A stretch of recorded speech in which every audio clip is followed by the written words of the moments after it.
All right, so now we're looking at where the O-ring was leaking. So this is the second or the third video, I don't remember.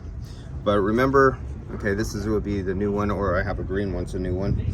But if we look really carefully at the O-ring, we see it's smashed, it's flat. It's no longer, it has no elasticity. It has taken shape and form because of how hot this O-ring has got. Oxidation, breakdown of the rubber. But because it was allowed to run low on refrigerant, it superheats and it gets really hot. So this could have gotten 200 degrees, 250, even 280, 90 degrees. And these original butyl O-rings were never intended to run that hot. And so it breaks them down.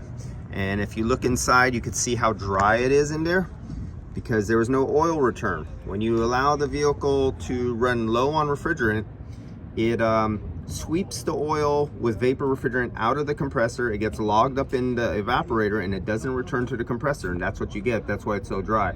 Now what I did do was I was able to get up to the clutch. I spun it by finger.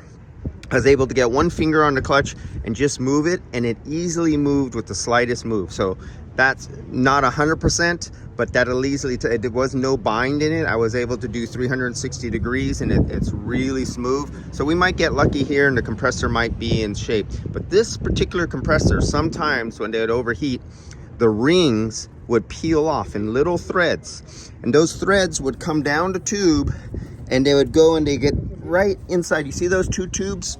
There's two passes. You see the front and the rear? And the shreds would get sometimes stuck up on one of the ends and start gathering at one end and partially restricting. And if you have an infrared camera, you can see where the hot gas enters, and then all of a sudden, like if it was restricted right here, you would see the top tube would be hot, and then right after the restriction of some of the piston ring material, it would be a cooler color underneath, and you would see there's a restriction. It would happen right at the corner.